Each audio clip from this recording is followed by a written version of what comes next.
Ayan.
May tanong ako sa'yo.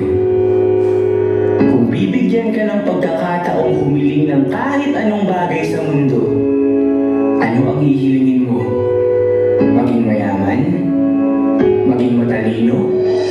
Makalipad para tanaw mo ang kahit sino? Maging malakas? Tipong mga kaaway mo ay takot na lumabas? Maging mabilis? Patulin at wala pang mintis magpagaling? Mga sakit ay gamutin, isa lang ang hindi mo pwede hilingin. Ang habang buhay maging bata sa harap ng salamin.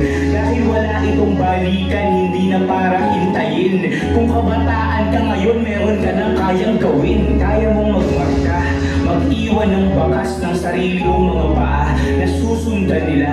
Kaya mong magmitya, ikay gasera sa dilim at makakatawid ka. Kung bibigyan ka ng pagkakataong humiling ng kahit anong bagay sa mundo, ano ang hihilingin mo? Gusto mo maging matapang, pero dumadaloy na to sa iyong dugo. Ikaw ay Pilipino at sa pagsubok ka binuo. Gusto mo maging malikhain na katulad ng iba. May sarili kang talento, huwag ka lang mahihiya dahil kaya mong tumulong. Kahit di gamitin ang mga barya sa iyong bulsa, lumikha ng mga bagay na mas merong halaga. Ito ang sining sa kung paano ka unang gumuhit sa iyong kwaderno. Kung paano mo unang sinabayan ang awitin ng may tiyempo. Nakatago to sa'yo, ayaw mo lang buksan. Kailangan mong pakawalan para meron pupuntahan, kababayan. Hindi lang puro kaba sa kabataan, at hindi porket kabataan ay bataan ka na nila. Hindi nila alam na may kabanata rin sa salitang kabataan. Huwag mo sana sayangin yung tinta. Ikaw ang bida sa palabas, hindi ka lang pampatalastas. Kahit ang bata, madapa, matututo naman yan sa gasgas. Kung bibigyan ka ng pagkakataong humiling ng kahit anong bagay sa mundo, pag-ibig ba ang iyong hihilingin? Hindi kita pipigilan, pero ang pag-ibig ay nariyan lang sa iyong paningin. Nakatabunan lang ng galit, kaya hindi natin napapansin. Ang tanging hiling ko para sa'yo ay ang piling kulay o lahi, luma at bago, pag-ibig na para sa lahat ng tao, pag-ibig ng Diyos noong siya'y nagpapako. Bata ang dahilan kung bakit hindi pa tapos ang storya. Noong isinilang ka, nagkaroon ang lahat ng tsansa na masilayan muli ang pag-asa. Kaya lalabas ka na sa kahon.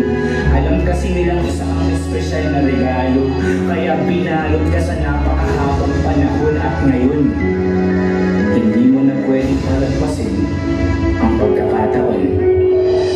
Ikaw lang ang dumating sa lahat ng aming mga hiling.